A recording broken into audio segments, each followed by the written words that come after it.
I rise on a matter of personal and collective privilege para i-correct o itama ang artikulo ng PCIJ na nagsasabing ako ay may insertion ng halagang 752 million pesos sa HGAB.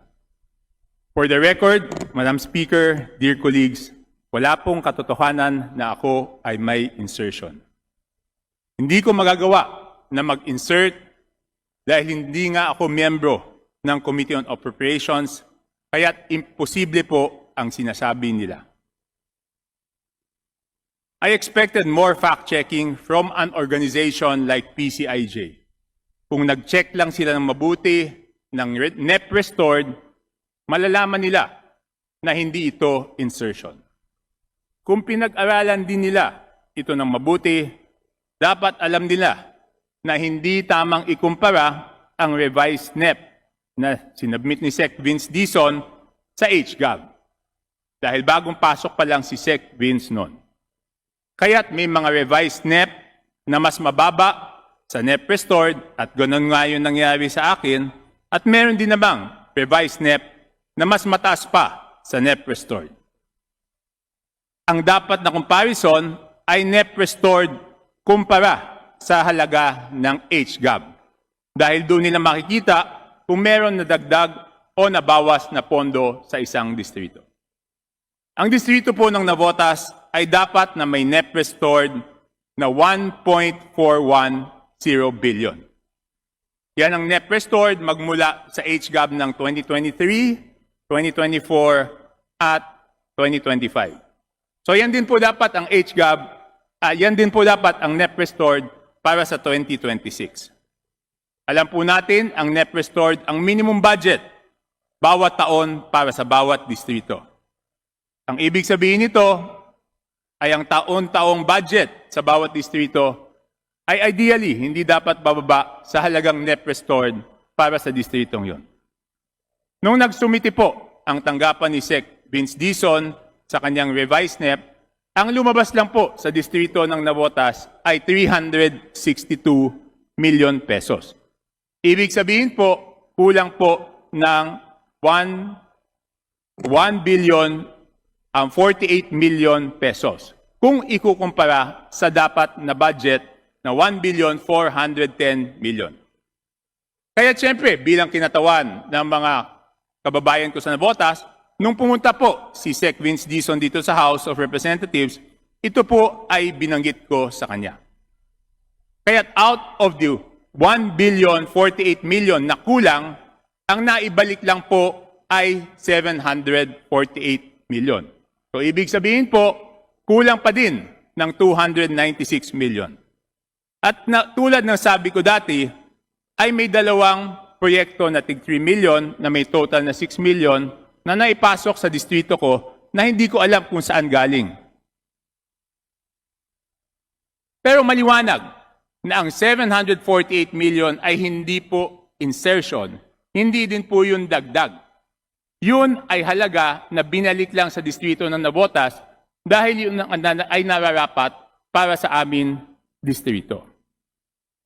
Kaya't ang total budget po paglabas ng HGAB ay 1 billion 116 million pesos lang at kulang pa ng 294 million kumpara sa dapat na 1 billion 410 million. So ibig sabihin, mas mababa pa nga po kung tama lang ang ginawang comparison. Kaya maliwanag po na hindi ako nag-insert at hindi nadagdagan ang budget ng distrito ng Navotas. Kung may ibinalik lang, pero kulang pa rin ang binalik. Ulitin ko, dapat ang budget ay 1 billion 410 million, pero ang naging final budget lang ay 1 billion 116 million, kulang ng 294 million. Ako ay walang tinatago at gusto ko ng full transparency. Kaya't noong October 13 pa lang, nanawagan na ako sa House of Representatives at sa ating Chairman ng Committee on Appropriations na i-publish sa website ng House of Representatives ang budget para sa bawat distrito at budget para sa bawat party list at kung saan ito dinala. Kung totoo po yung sinasabi nila na may insertion, edi dapat hindi ko na po pinalabas itong listahan to. So ako ay muling nananawagan sa liderato ng House of Representatives na ilabas po ang listahan ng projects per district at per party list para sa full transparency habang ongoing pa po ang BICAM, para kung may dapat baguhin ay may pagkakataon pang baguhin at para ipakita sa lahat na wala po tayong itinatago. Maraming salamat po. Majority Leader. Madam Speaker, I move to recognize the Honorable Representative Antonino Roman from the 1st District of Bataan for his interpellation. The Honorable Roman is recognized for his interpellation. Will the gentleman from Navotas yield to a few questions? Yes, Madam Speaker, it's my honor and pleasure to yield to my distinguished colleague, Congressman Roman. Tuno sa report ng PCIJ, palagi ho nababanggit yung salitang insertion. Ano ho ba yung pag-unawa nyo ng salitang insertion? Madam Speaker, dear colleague, ang insertion po ay yung mga budget na sikretong ipinasok o idinagdag. Yan po ang insertion. Sikreto po. Kaya nga po tinawag na insertion yan dahil sikreto po.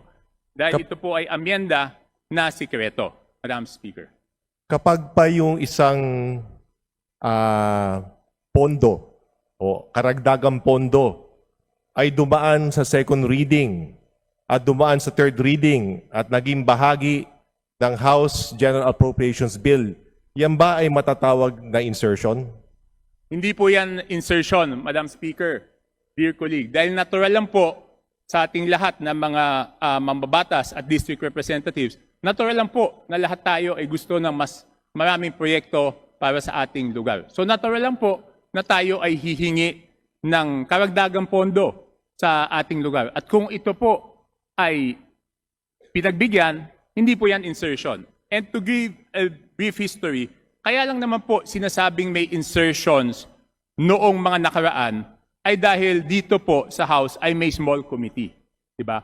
So yung small committee ay sikretong nagmi-meeting at hindi na natin alam kung ano yung mga pinalitan doon, ano yung amyenda doon, ano yung dinagdag doon, ano yung binawas doon. Kaya po tinawag na insertions yun. Ngunit, ang reforma pong ginawa natin dahil ito po ay minungkahi ko rin at marami ang pumayag, natanggalin ang small committee kaya nagkaroon ng BARC. So dahil po may BARC, wala na pong insertion dahil transparent po lahat. At ito po ay inaprubahan on second reading at pagkatapos po ng second reading, wala na pong binago. So ito ay naging part po ng HGAB, so hindi po yan insertion, Madam Speaker, dear colleague. At Congressman Tobias, Madam Chair, hindi may aalis sa inyo na humingi ng karagdagang pondo para sa inyong distrito dahil kayo ang kinatawan ng inyong distrito. Yes, Madam Chair, dear colleague, natural po sa atin yan. Kaya lang yung sa akin, hindi nga dinagdagan, binawasan pa. Binalik lang yung partial doon sa dinagdagan. Pero natural po yun. Wala naman sigurong congressman dito na ayaw ng dagdag na proyekto para sa ating mga constituents, dear colleague. At sa kabila ng sinasabing insertion na ginawa ninyo, kulang pa rin ang pondo at kung may pagkakataon na makakakuha kayo ng karagdagang proyekto para sa inyong distrito, gagawin niyo yun para sa mga pinaglilingkuran ninyo. Natural po yun. Natural po yun, Madam Speaker, dear colleague, natural po yun. No? Pero siyempre, dahil ang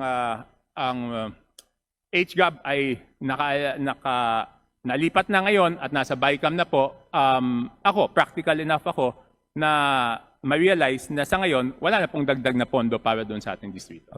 Pero Congressman Tobias, ang mahalaga,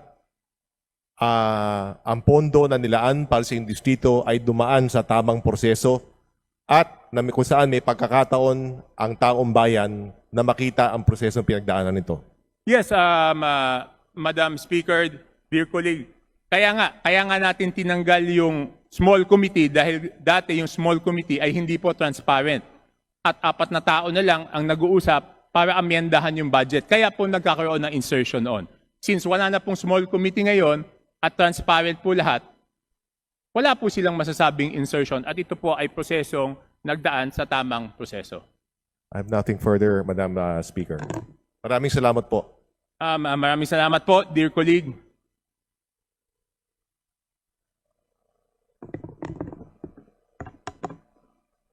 Majority Leader.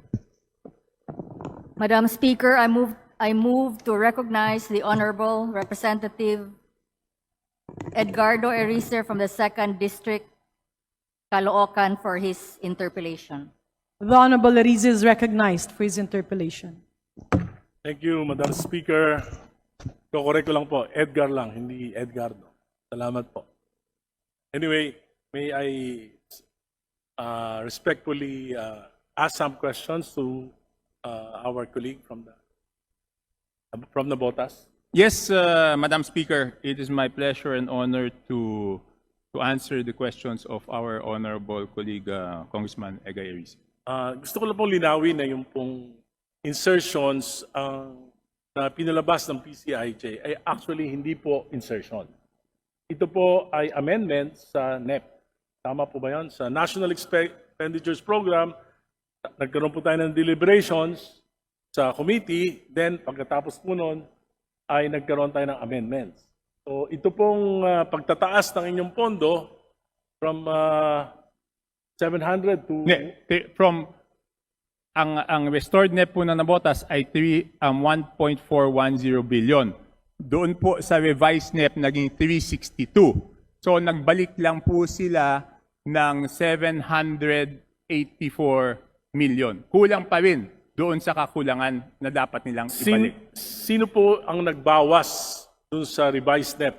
Anong ahensya o anong departamento yung nagbawas dun sa inyong original proposal sa NEP? Yan po ay unang-una, dear colleague, sasagutin ko po yung tanong nyo. Tama po kayo na ang mga pagbabago po na nangyari doon sa NEP papuntang age gap ay hindi po insertion, yun po ay amendments, dear colleague. So tama po kayo. Mas mabuti sana kung tinawag na lang ng PCIJ to na amendments at hindi po insertion. Sa tingin ko, mali pong pangalan o maling termino, dear colleague, ang pagtawag ng insertions doon sa mga amyenda na yon. No? Ngayon, ang nagbawas po ng budget o ang nagbawas ng halaga na yon ay ang DPWH din noong pagpasok ni Secretary Vince Dizon. So nabawasan po ng 1.048 billion nung nag-submit sila na revised NEP. Tapos ang binalik lang, instead na magbalik ng 1.048 billion, ang binalik lang po ay 748 million. Dahil nga nung pumunta po si Sec Vince dito, nasabi ko na binawasan nila ng 1.048 billion, kaya't nagbalik po ng 748 million. Ang dahilan po ba ng pagkakabawas ng ganong kalaki ay dahil karamihan po ng mga proyekto ay nasa flood control. At alam naman natin na 255 billion yung binawas sa flood control projects ng DPWH. Tama po ba yan? Yes, tama po kayo, dear colleague. Siyempre po, alam niyo naman, magkapit-bahay tayo, talagang flood-prone po yung nabotas. So yung tinanggal po na 1.048 billion ay flood control projects. Tapos, binalikan po nila, nagbalik na lang po sila ng 748 million na hindi na po flood control projects, dear colleague, Madam Speaker. Para po sa kalinawan ng mga kababayan natin nakikinig, kasi po ang madalas na sinasabi ng Senado, ng mga ilang advocates ng anti-pork barrel na ito daw po ay pork barrel din. Paano nyo po na-determine yung mga proyekto sa inyong distrito? Okay. Unang-una po, ang legal na determination po ng pork barrel, dear colleague, Madam Speaker, is dati po, kaya tinatawag na pork barrel yan, kasi po, pag pinasa po kahit yung GAA, yung General Appropriations Act, nakalamsam po yan. Nakasulat lang po, for example, ilang milyon bawat distrito, wala pong line item, hindi po nakadescribe kung ano yung proyekto. At pagkatapos maipasa yung GAA, tsaka palang gagawa ng mga listahan ng proyekto at lalagay yung amount. Kaya wala na po talagang pork barrel. Ngayon, kung tinatanong niyo po kami, paano ko po na-determine, ako po ay nakikipag-ugnayan sa City Development and Planning Officer ng City of Navotas dahil loan district naman po kami, dear colleague. So kung ano po yung proyekto na hindi napondohan ng lokal na pamalaan, doon lang po pumipili yung district engineer ng mga pondo na ipropose na ilagay doon sa NEP. At mabuti po, natanong niyo po yan, lahat po ng flood control projects sa Navotas ay aprobado po at dumaan po sa Regional Development Council. So kahit yung mga flood control na tinanggal po nila, ay aprobado po yon sa Regional Development Council.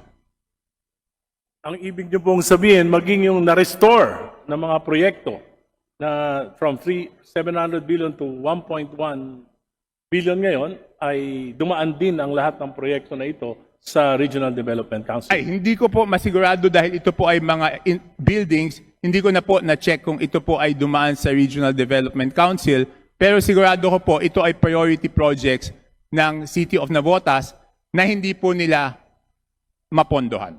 So ang pinakamabuting paraan talaga upang maiwasan yung mga pagdududa ng mga mamamayan, dapat lahat ng mga programa at proyekto na nilalagay po sa National Expenditure Program sa ating kanya-kanyang mga distrito ay dapat dumadaan sa masusing pag-aaral at dumadaan sa ating mga City Development at Regional Development Council. Tama po ba yun? Yes, Madam Speaker, honorable colleague, tama po kayo. Kaya nga ako, hindi na ako nag-iisip kung ano na lang yung proyekto na nahandoon sa City Annual Development Plan ng ating syudad, ay yun na lang po ang kinukuha ng district engineer. At ang tanging trabaho ko is mag-prioritize. Kasi minsan po, hindi naman kasya yung buong pondo na hindi po kumasya doon sa City Development Plan, hindi naman po kasya doon sa NEP. So prioritization na lang po. At makatwiran lang po na makialam tayo sa pagpaplano na ito sapagkat ang mga representatives ay ex-officio members of the City Development or Provincial Development Councils. Tama po ba yun? Yes, tama po, dear colleague. At alam naman po natin, alam ko na kayo ay malawak ang karanasan, alam naman po natin na yung City Development Plan o yung Annual Investment Plan ay nagdadaan sa masusing proseso na kasama yung mga stakeholders, kasama po yung PO, yung People's Organization, kasama po yung NGOs, kasama po yung barangays. So yan po ay masusi pong pinag-aaralan. Tama po kayo.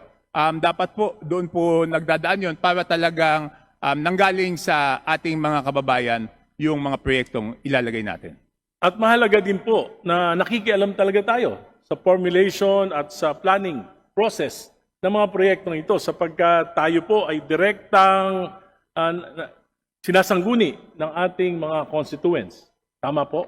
Tama po kayo, dear colleague. Tayo po ay direktang sinasangguni ng ating mga constituents. Hindi lang po sinasangguni, tayo din po ay pinaghahanapan ng ating mga constituents nung kanilang mga request. Alam naman po natin, pag hindi nila makuha yung request nila sa barangay, pupunta yan sa city. Pag hindi pa rin makuha yung request sa city, tayo naman po yung pinupuntahan ng ating mga constituents, dear colleague. Kaya nga po, at kaya hindi naman makatwiran na dapat maunawaan ito ng mga counterpart natin sa Senado na tayo po ay may direct constituency, tayo yung pinakamalapit sa mamamayan, hindi po tulad ng mga senador na ang kanilang constituency ay sa buong bansa. At kung meron mang silang mga concern, yung tinatawag na mga institutional changes sa budget. Tama po ba yan?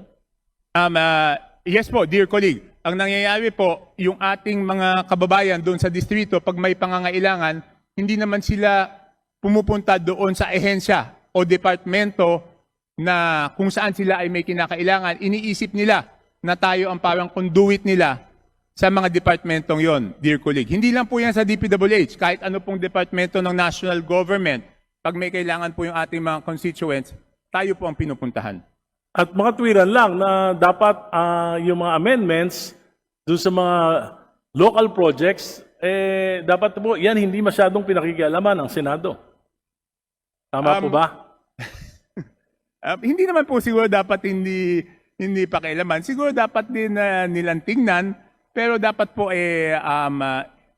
may consultation dahil tayo po ay direktang nakakausap ng ating mga constituents. Kasi po ang madalas na sinasabi na yung mga kinatawan ay ginagamit yung pondo ng infrastruktura at iba't iba pang mga pondo para sa patronage politics. Hindi po ba kung yung mga senador ay nagbibigay ng mga pondo sa mga probinsya, ito po ay it's also a form of patronage politics para po mapalapit sila at masuportahan ng mga local officials?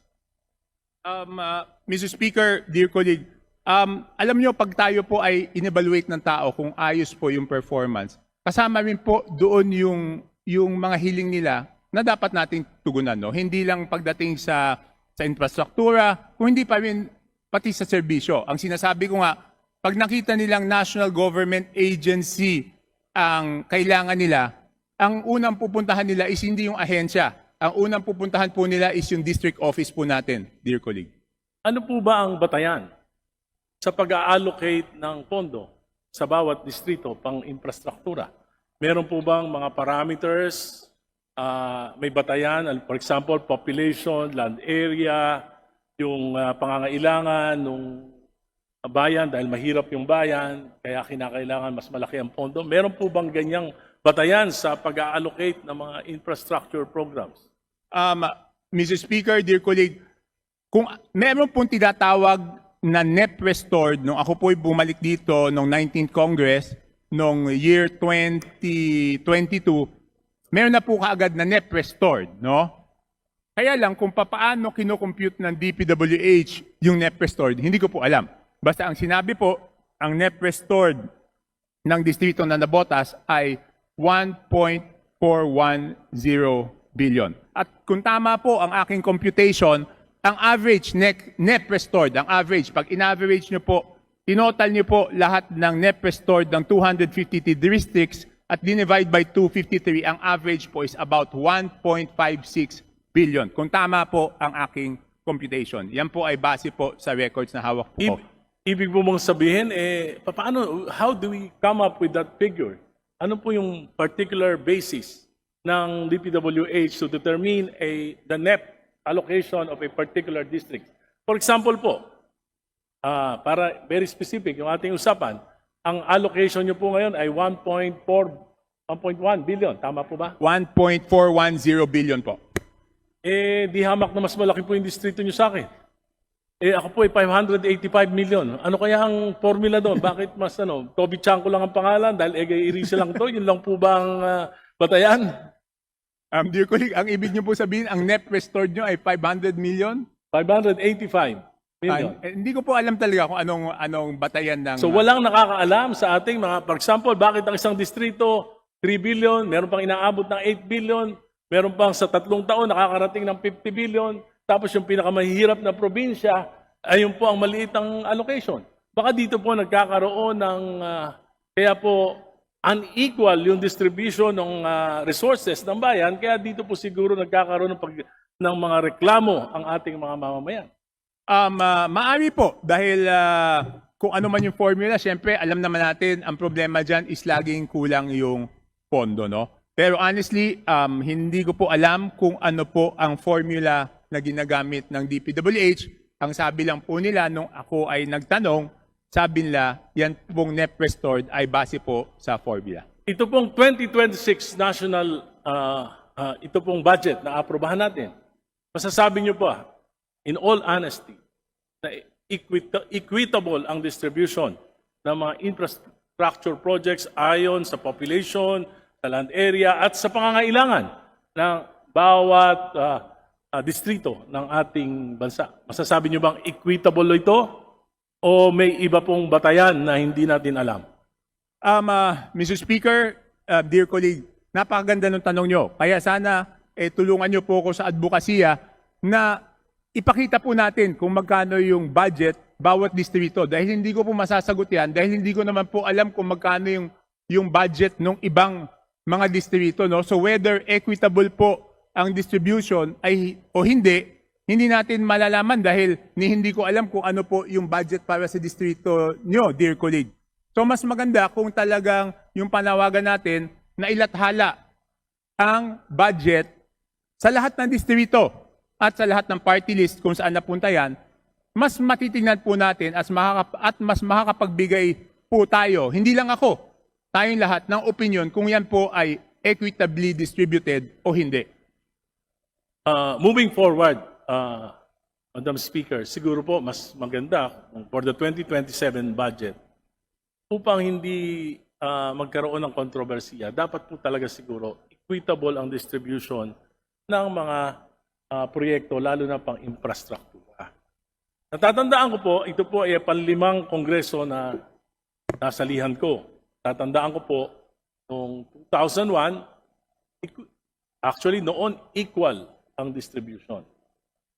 Noong pong panahon ni Presidente Aquino, from 2013 to 2016, natandaan ko po, lumaki ang mga locations, dumami ang mga infrastructure projects sa iba't ibang mga distrito sa buong bansa, pero equitable din po ang distribution.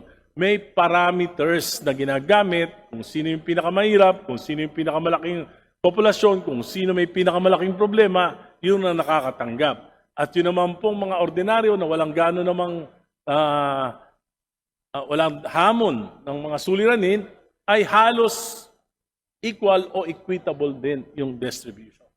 Pero starting the term of President Duterte at hanggang ngayon, tinitignan ko, talaga pong hindi po equitable yung distribution at malabo yung parameters. Kaya nga, ang sinasabi kung sino yung malapit sa kusina, ayun ang malaki ang pondo. Ang masama doon sa puntong yon, hindi magiging equitable ang development ng ating bansa. Maiiwan, lalo na yung mga pinakamahihirap na probinsya na hindi naman nabibigyan ng sapat na pondo. So siguro po, yan po yung lesson ngayon. Kailangan i-define ng kongresong ito ano ba yung mga parameters sa pagbibigay ng allocations sa National Expenditure Program sa bawat distrito. Hindi ko po sinasabi na dapat pare-pareho.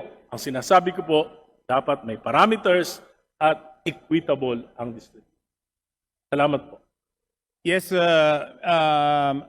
Mr. Speaker, dear colleague, nakikiisa po ako at agree po ako na dapat po maliwanag, transparent, at explainable po yung equitable distribution dahil alam naman natin na yung mga areas na less developed ay dapat rin naman tulungan ng national government na ma-develop at makahabol doon sa ibang parte ng ating bansa. Maraming salamat po. Dear Thank you, Madam Speaker. Nagpapasalamat po tayo sa kinatawan. Kapitbahay ko ng nabotas dahil sa paglilinaw na ginawa niya ngayong hapon. Salamat po. Maraming salamat po.